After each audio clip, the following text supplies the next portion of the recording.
Okay, so we're now ready to start our kiosk business. So this is much more comprehensive than the lemonade stand. Still not nearly as comprehensive as the next level we're going to experience, but let's go right into this kiosk business. So now we're in a city instead of just a neighborhood. Now in a kiosk business, you're not in a large location or building. You just have a cart or a fixed cart location where you're selling your products. So we're going to start by making our startup decisions here. So let's choose our business type. So I'm going to choose a clothing kiosk where we're selling clothing here. So let's go ahead and do that. And let's choose a name for our business. So remember, when we're choosing a name for our business, we can choose something that aligns with what the business is selling, or we can do something completely different that's memorable or interesting to hopefully to our customers. And then we can choose a logo, which is part of our brand identity. So I'm going to choose this logo here. I kind of like that one. And let's click OK. And now we're going to choose a location for our kiosk. Now remember, when we choose a location for our business, or we're choosing which products to sell. So maybe your business that you're going to start someday, location doesn't really matter because maybe it's an online business. What you still have to understand is your consumers, your customers. What is it that they want? How can you satisfy their needs? What kind of competition do you have, and how are you going to differentiate your products from those competitors? So what I'm bringing up here is a report called the Consumer Profiles Report. Now in business, you can't just necessarily pull up one of these reports like you can in a simulation. You have to go and research this information. Maybe you might actually find a report similar to this. But ultimately what you want to do is you want to identify the needs that consumers have that may not be being met by competing options or competitors, and try to match your product to fit the needs of those customers. And in this case, because we're also a kiosk, we're location sensitive, the needs of consumers are different based on the location. So we have Main Street, shopping center, downtown, waterfront, and arena. And I can see that some of the different needs of consumers, so near the waterfront or the arena, most of the consumers there want a lower price, good quality. Now, everybody, of course, wants good quality, but that doesn't necessarily mean they will pay for good quality. So you have to differentiate between everybody who wants good quality and those who are willing and able to actually pay for it. And in the case here, I can see that the waterfront is a little bit strong there. I can see also balance of price and quality. So a lot of consumers tend to want a balance of those things. And I can see Main Street and shopping center are very strong there. Business reputation. So that's essentially your brand and other elements of your business reputation, where people want to buy from businesses that align with their values or that they respect and they like. So you want to build up your business reputation. Quick service, in the case of food or other types of products, quick service could be important. And the effects of weather, again, depending on where you're located. So if we're in the shopping center, because we're indoors, the weather does not affect us as much. And then we can look at different customer traffic patterns for the different parts of the city, and also traffic patterns by hour as well. So if there may be peak traffic times, I can hire employees to help me. So let's go ahead and choose a location. I'm going to choose the shopping center because I feel like people are going to be shopping there anyway, and hopefully they'll buy my products. And I'm going to choose this kiosk here. Let's go ahead and do that.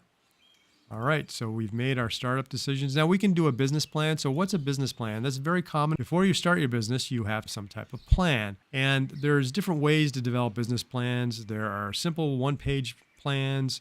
There are very detailed 20, 30-page business plans. The better and more thorough your plan, the more prepared you will be to address specific challenges that may arise in your business. And when you're developing a plan, you normally identify an opportunity, the market, which is the customers that may want to buy the product. You define your product and service, you describe your company or your background, and you do some financial projections. And then at the very top, you usually include some type of executive summary. Now, there are other types of planning tools like a business model canvas, which simplifies planning of a business. And you can learn more about those in some of my other resources. But essentially, a plan is just your ideas on paper and how you're going to operate your business and how you're going to reach your customers.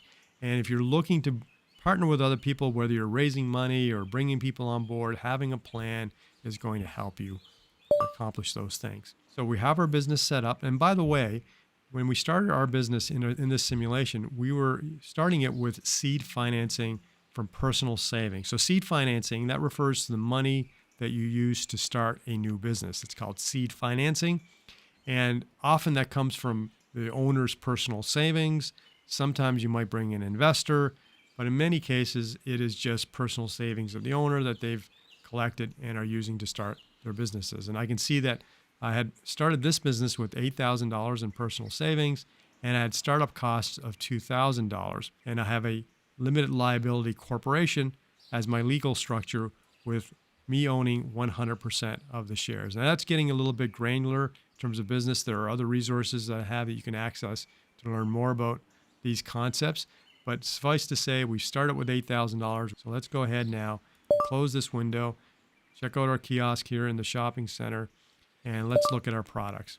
So here's our products. Remember, I chose a clothing business, and so I'm selling a t-shirt, a hoodie, and a hat. And I can see that I have none available at the moment because I have not purchased any inventory and I have not sold any yet. But these are the prices that I'm planning to sell my products for. And so I've got $15 for the t-shirt, $24 for the hoodie, and $12 for the hat. And I can click to change these at any time, and then that allows me to experiment as I play the simulation. Now let's check out our inventory. So let's go ahead and purchase some inventory. We'll look at our suppliers. And we actually have 3 suppliers here. With the lemonade stand simulation, we only had 1 supplier, 1 grocery store. Here I have 3 suppliers because, again, now we're learning more details about business and more options. This is a more comprehensive experience. And so we have low, which is low prices, satisfactory quality. Value Mart, best value supplier for quality and price. And All Good is premium quality and prices. So I think I want to provide premium quality products. What that does is allows me to charge more for the product. But at the same time, I have to deliver on having good quality. Because if you try to sell a low quality product at a high price, you might win a few customers initially, but you're probably not going to do well going forward because those customers are probably not going to come back and they're going to tell their friends that they didn't get a good value from their price. So you always got to figure out that balance. So let's go ahead and order inventory. So I'm going to choose All Good, and let's buy some. I'm just going to buy 25 of each, and it's going to cost me $1,192. Let's go ahead and buy that. And here we go. We can see our virtual smartphone has popped up, and I can see how much cash I have remaining. All right, so now I have some inventory. Let's check out our inventory. Here we go. We've got it all. Now let me check those prices again. Now notice that the t-shirt costs me $15, a hoodie $25, and a hat $13. Let's check our prices on those. $15 for a t-shirt. Now wait a minute. If my cost of goods is $15 for a t-shirt, I got to sell it for more than $15. Otherwise, I'm not making any money. So let's go ahead and raise that price. Let's make it $25. Now, a rule of thumb in many businesses is that they'll often sell a product for twice the cost of goods. So if something costs, in this case, $15, they might sell it for $30. Now that's just a general observation. It's not always accurate. Some will sell it for less, some will sell it for more. But as general observation, you'll see a lot of businesses will usually sell a product for twice the price of what it costs them to make or purchase that product. Now let's go back and look at the hoodie, which was $25, and the hat at $13. So the hoodie at $25, well, $24 we're going to be losing money here. Let's actually go to $40 for the hoodie. So the hat was $13, and I'm going to sell it for $20. So those are our prices. That should allow us to make some money on these sales. All right, so we have our products and we have our inventory. We're not going to review employees and marketing and finance and reports yet. We're just going to click on operations. So this sets the hours that we want to open. Because this is set in a mall location, people are generally looking to shop for clothing a little bit later in the day rather than early in the morning. So I'm going to set my hours from 11 to, let's say, 8 p.m. at night. So hopefully we'll capture most of the customers that are looking to buy clothing during that time. So I've set my hours of operation. I have my products and inventory. I have my prices. Let's go ahead and open for business and see what happens. All right, here we go. We are getting customers coming, and we can see that customers are coming. They're ordering our products. We can see their customer feedback that's happening here. And everybody's looking pretty happy. I'm seeing some other little icons that appear. They're liking my quality of my product. I can see that's that little circle with the check mark. So customers are pretty happy here, and I'm liking what I'm seeing so far. I've sold 30, 31, 32 customers, 33 customers. There's my revenue, $935. I can also see it here in terms of my sales revenue. I'm losing out some customers. I can see 6 customers have not purchased, so there might be some reasons, some issues we have to look into there to determine why we're losing some customers. All right, so we're at the end of the day. So that felt like a good day. We've served 42 customers. We lost 8 customers. So, 8's not a huge number, but it is enough that we should investigate this and see why we're losing customers. We've sold 49 products. That means even though we had 42 customers served, some customers bought more than one item. So we actually sold 49 products. And our sales revenue was $1,275. Our cost of goods sold, remember, that's the price we paid for our clothing from the supplier, and now we're reselling. Now, this does not include, cost of goods does not include all of our other expenses to operate a business. It only includes the direct cost of the inventory that we purchased, including any shipping and delivery costs that might be part of that. And so our gross profit, when we subtract those two numbers, is $563, and our gross profit margin was 44%. That's all looking pretty good. And in terms of damaged, we only had one hat damaged during the day, so that's good as well. So I think this was a pretty good day for sure. Now, what we can do is look at our reports to take a deeper dive into this day and see how we did. So let's go ahead and do that. So here's our reports. We're going to look at customers served and lost. Remember, we had lost some customers, and I can see here customers lost, service too slow. So that gives us our insight of why we lost customers. Our service was too slow. Why was our service too slow? Well, we're the only ones working. We didn't have any employees. So when it got busy, we weren't able to serve as many customers. So they might have got tired of waiting for our service, and therefore we lost those 8 customers. Now, here's an important consideration in business. When you lose customers because of service, you have to decide, well, do I hire an employee? And if you hire an employee, that's going to help, but your employee costs money. So is the cost of having that employee with us more than the profit that we're going to earn from the customers that we lost? Sometimes the answer is yes. And in fact, you're only going to be able to grow your business by selling to more customers, and you need employees to do that. But other times it may be no. If you're only losing a few customers because of that service, it may be unprofitable for you to try to stop that.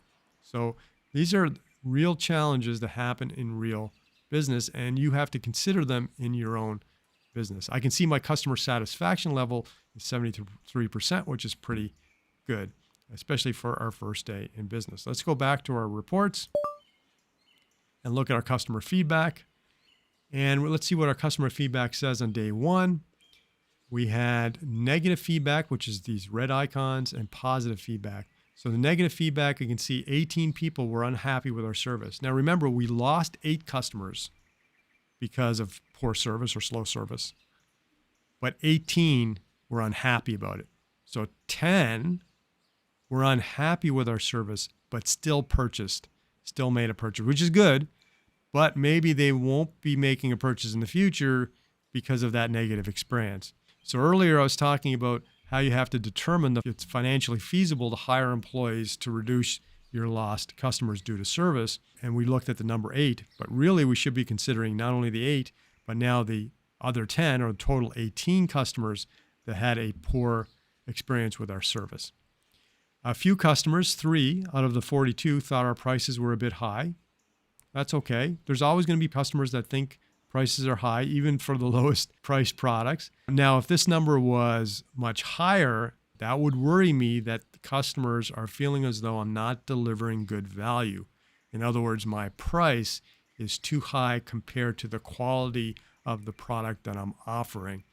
But because I'm only getting a small number, this is about less than 10% of my customers served, I'm not going to worry about it too much yet. I'll keep my eye on it, but I'm not going to worry about it too much yet. A few people were not happy with the quality. Now, we purchased the best quality shirts we could buy, so there's not much we could do about that. And again, since the number is not that high, it's only 3 customers, I'm not going to worry too much about it. We did not run out of inventory, so that's good.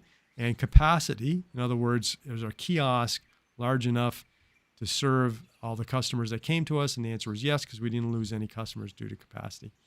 Now let's look at positive feedback.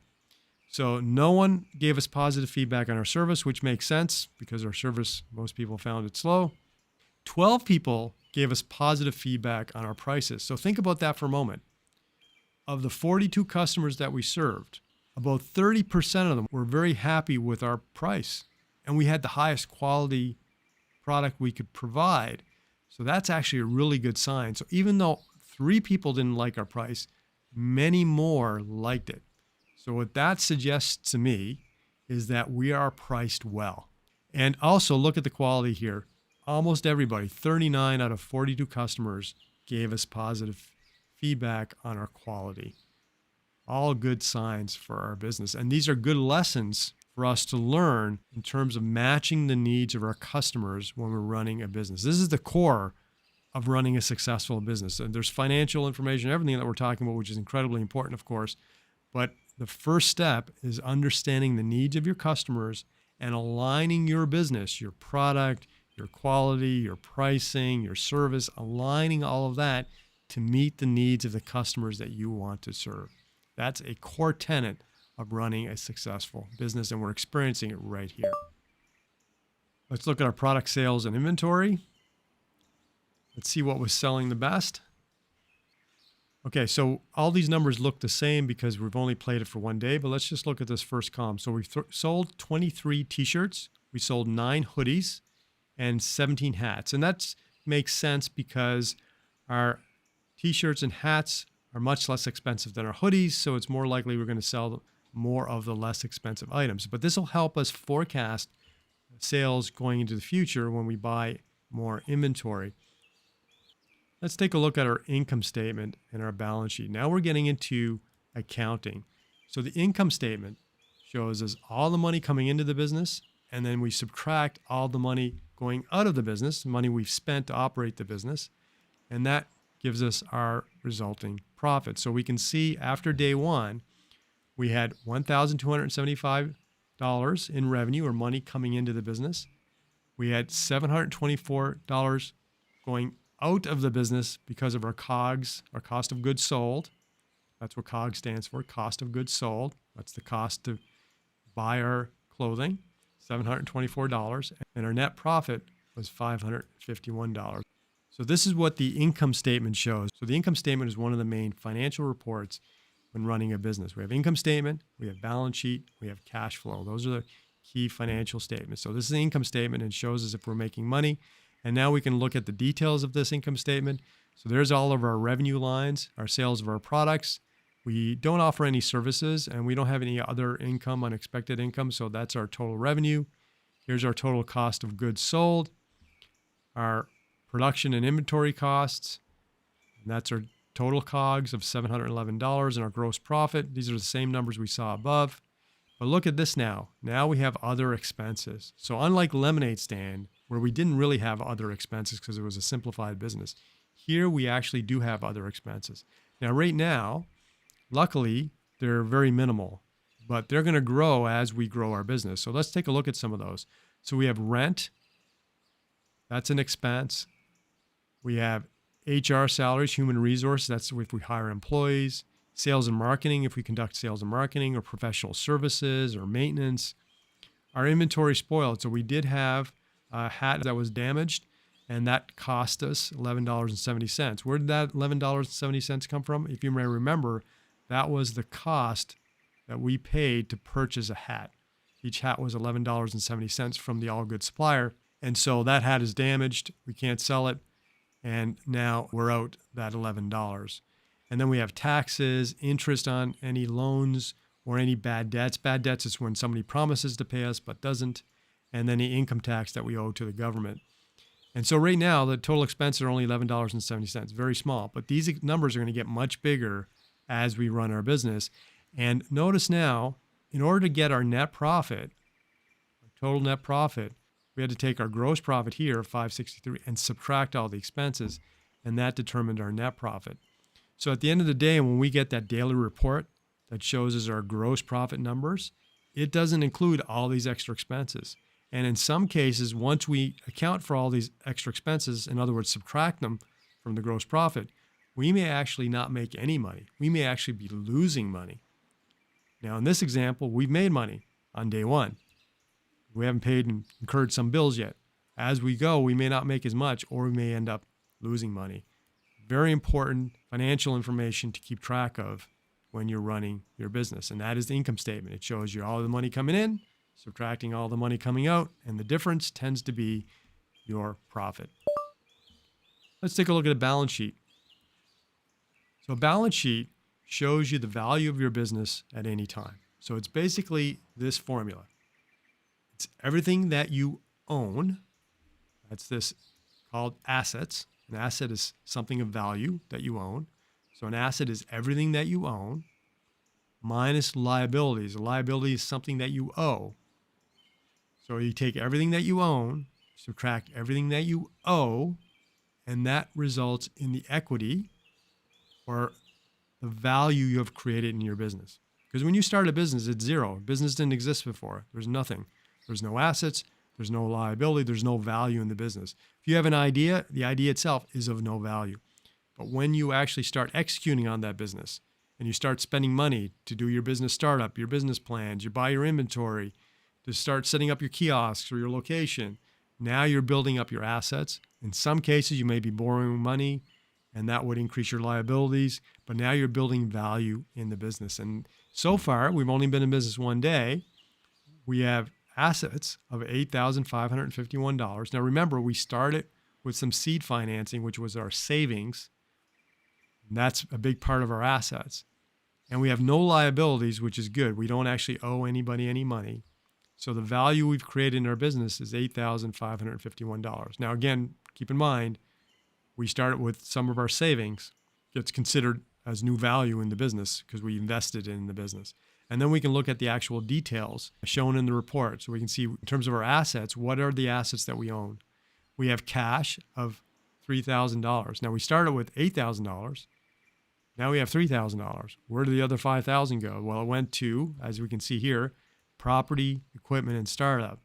So all the startup expenses, government regulations and vendor permits, and building our kiosk or buying our kiosk, all of that is our startup expenses. So that's where some of that money went, but it's still considered an asset because it has value. Your kiosk has value. Your startup setup has some value. And then we have items in inventory. So the clothing that we purchase from our supplier has value because we can sell it for money. So it has value. Any of the clothing we've already sold is no longer in our business. That's gone. That's cost of goods. That's out of our business. That's no longer there. But we still have some inventory, and that inventory is valued at $468. The value comes from the price we paid for that inventory. So when we add up all of these items, we get assets of $8,551. And when we subtract our liabilities, which in this case is zero, if we had a loan or credit card payments that we had to make, that would be an actual higher number. In this case, it's zero. And then we get our equity. And our equity consists of our startup capital, which is the funds that we use to invest in the business, to start the business. And then what's called retained earnings. Retained earnings are our profit that we've kept in the business. I have other videos that explain accounting in more detail, and so you can truly understand accounting. But this is enough for this training right now. We can see what our balance sheet does is it shows the value we've built in our business by taking everything that we own, subtracting everything that we owe, and what's left over is what we've built in the business, the value, the money invested in the business plus any profit that we've accumulated. All right, so that's our main reports. We have other reports here for accounting and so on, but we're not going to bother looking at those reports. We're going to go back and run another day of our business. So let's go to our products. And let's take a look at our inventory. So we only have 2 t-shirts available, 16 hoodies, and 7 hats. Let's go ahead and order some more inventory. We're going to order from the All Good supplier. I want to stay at the high level here. And last time we did pretty good with the 25. We didn't run out of inventory. I'm going to only buy 10 hoodies this time because I still have 16 left. And I'm going to buy the 25 hats again. And let's go ahead and buy that. We've got enough cash, so that's good. Now what I'm going to do is I'm going to do a little bit of marketing. So marketing is a way of promoting your business to let people know that your business exists. And generally what you want to do with marketing is you want to do what's described as getting customers to know, like, and trust you. So they get to know you means that you exist. If they don't know you exist, nobody's going to come and buy from you. So you have to let people be aware that you exist. So that's knowing you. And also not only that you exist, but that you solve a particular problem or offer a service. So in this case, we're selling clothing. So, hey, we sell premium quality t-shirts, hats, and hoodies. So we want to make sure people know that. So we would market that information. We also want to get people to like us. So how do we get people to like us? Well, there's 2 aspects of liking in business. One is getting people to like the product that you're selling and how you go about selling it. Businesses solve problems, whether it's providing clothing to people or feeding people or whatever it is, we solve problems. And there are so many businesses and so many competitors that every business kind of solves problems a little bit differently, right? So there are other businesses selling t-shirts and hoodies, but maybe they are lower quality than ours. And because they're lower quality than ours, they can charge a lower price than we do. So they are serving customers who are more price sensitive, price conscious. Their customers may also want higher quality, but they're not willing to pay for it. And we're not willing to lower our price or our quality because we have our price and quality that we want to achieve. And so there is a different market segment, different consumer profile for those competitors. So when we're trying to get people to know and like us, we want them to know that we exist and what we offer, but also how we're different. And we're different because of our premium quality clothing at reasonable prices. Still higher than cheaper clothing, but we still try to keep our prices somewhat reasonable. We're not a luxury brand that has really high prices. And so that is how we're getting people to know and like us. And then ultimately, trust. Trust means people having a good experience. You know, when a customer comes and gives you their money, they're going to get what they expected. The quality and price and the value is all going to align with their expectations, and they're going to have a good experience with you.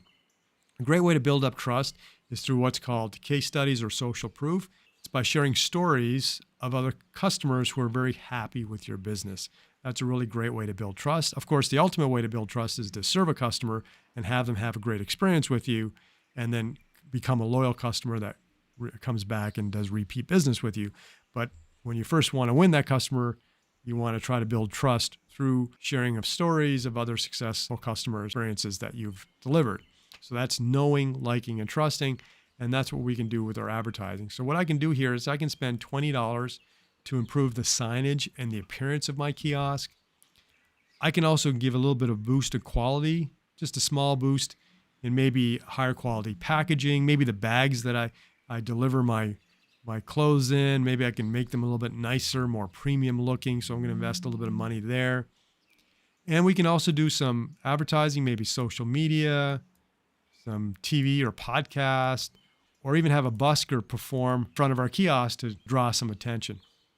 So this is simplified marketing. When we get to the next level of business, you're going to see much more detailed marketing options. But here is nice and simplified just to help us understand the concepts of improving, in this case of a kiosk, the signage and appearance of a kiosk, quality of our products through our packaging or some other way, and then doing advertising and getting our message out to customers. So that's what we're going to invest. And come to think of it, if I'm going to invest money in marketing, I might expect if that marketing is going to work, and we don't always know if marketing is going to work, but if it's going to work, we're probably going to get a few more customers than we did before. So maybe I should buy a little bit more inventory. Maybe. So let me go ahead and check out our supplier again. And because this simulation doesn't charge us shipping, with our next simulation, you're going to actually have to deal with shipping and delivery times and so on. Here it's pretty easy. I can just go and buy a few extra items. So I'm going to go ahead and do that. I'm going to buy an extra 10 of each item. Do I have enough money for that? $500. Yep, I have enough money. So let me go ahead and buy that. So now I've got a little bit more inventory than I did last time because I'm expecting that my marketing is going to attract more customers. Now, our service was slow, remember. So now I've got to consider if our service was slow, should I also hire an employee? And I'm not going to do it because I'm a little worried about spending too much money. I'm going to risk having customers be unhappy with my service because I'm not ready to hire an employee. Hiring an employee is a significant step for a business. There are legal requirements that you have to go through. There are administrative requirements. It's not easy to hire somebody for just a couple of hours to test something. You've got to interview them as well. So it's a big step to hire employees, and I'm not going to do that yet. I'm going to risk having slow service at the moment so I can learn from that. And this is, again, the great reason that we're playing a simulation here is we can experiment without any consequences. So I'm going to use this as a learning opportunity to see what happens. All right, so let's go ahead and close our marketing window and let's open for business and see what happens. All right, here we go. So customers are coming. They're ordering from our business. And let's see what's going on here. So we've got customers ordering. They're liking our quality. Some are liking our price. Oh, these little clocks, that means they're unhappy with our service. So we've got a bunch of customers unhappy with our service. And notice it kind of happens in spurts. And that's because we're getting kind of a rush hour of customers at certain times. And that's what's impacting our service. Oh, I see some unhappy customers already. I'm losing a lot of customers. Look at this, 33 customers lost. So I've gambled on the idea of me being able to manage all the extra customers I was going to get from marketing, but it looks like I probably got more customers than I expected through my marketing, which is good in one way, right? Because my money that I spent on marketing actually worked. It brought more customers, but I wasn't prepared to serve those customers. And this happens in the real world of business all the time, where a business underestimates how many customers they're going to get and they can't keep up with demand, and it causes all sorts of troubles. Now, that's generally maybe a better problem than overestimating how many customers you get and buying a whole bunch of inventory and then having it spoil or expire or go bad. So this is one of the big risks of business is, again, back to forecasting and being prepared to serve. So let's look at the results. 47 customers served, 50 customers lost. Wow. So definitely not good. Definitely tells me I need an employee. And I've sold 58 products. There's my sales revenue, $1,490. Cost of goods, $832. My gross profit, $657. My margin's still the same. And the margin's the same because cost of my goods that I'm buying from my supplier are the same. And the price I've set is the same. So my gross profit is essentially going to remain the same. And I've only had 2 hats damaged. So that's good too. So let's go ahead and look at our inventory. So I'm going to go to products. Let's take a look at inventory. So we did not run out of any inventory. I had a lot of hoodies and hats left over. And that's because we weren't able to serve our customers, right? So we lost a lot of customers. Had we not lost those customers, I'm willing to bet we would have sold almost everything here. Because we lost about 50 customers, right?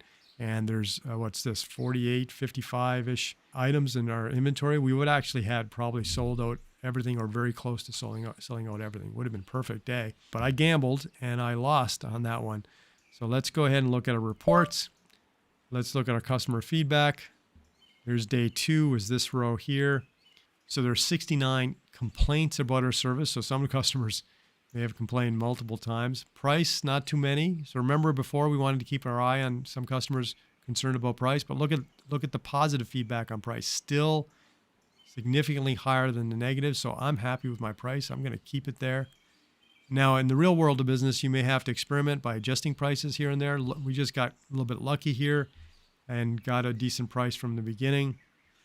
Quality, everybody's happy with the quality. Only a few unhappy with that. So that's not a big deal. Inventory, we're good. Capacity, we're good. So again, it all came down to service. Let's take a look at our income statement. We're still positive in terms of our profit. So money in minus money out. Still okay. Now take a look at our expenses now. Remember, we've spent money on sales and marketing. Here it is here. And now that appears on our daily expenses. And we also had some maintenance and insurance, and we had some inventory spoilage. These are total numbers, by the way, cumulative numbers since we started our business.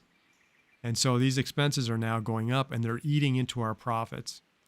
But on the positive side, that $60 in sales and marketing gave us more customers. In fact, let's go back to our customers served and lost.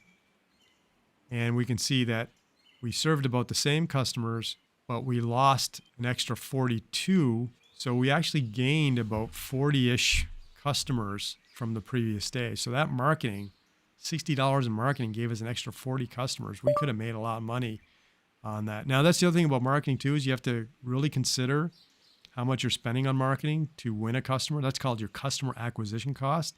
That's a very important number, particularly for online businesses, where you could spend a lot of money with advertising, but if your cost to acquire a customer is higher than the profit you're making from sales made to that customer, then your marketing is not working that well. So big challenge in business is getting the numbers right.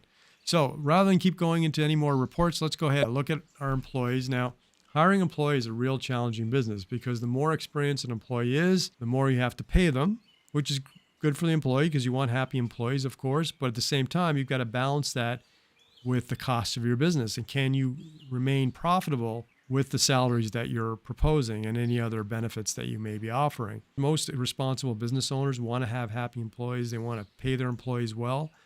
But if the business is not financially doing well, then you can't. So you got to find that balance of paying employees for the value that they're delivering to your business so they can be happy working with your business. But at the same time, you've got to follow your financials closely to make sure that your business can still remain profitable or at least not lose money, because if you keep losing money, you're going to eventually go out of business. You're going to go bankrupt. That's just the nature of business. Now, in this simulation, I cannot actually hire an employee until day 10. It actually tells me that here. So we're not going to be able to hire an employee. We're going to have to wait until we get to the next level simulation where we can hire an employee. But if I was able to hire an employee, I would be hiring an employee right now and purchasing more inventory to be able to satisfy the needs of my customers. And I would do the same marketing based on the reports that I got on the previous day. I would estimate I'm going to have 100 customers, so I would want to make sure I have enough inventory to serve those customers and at least one employee to help me serve those customers. So what we're going to do is we're going to end this simulation and we're going to move on to the next level simulation. Now, the next level simulation is much more comprehensive than this, super realistic. Let's go ahead and end this one and move on to the next level.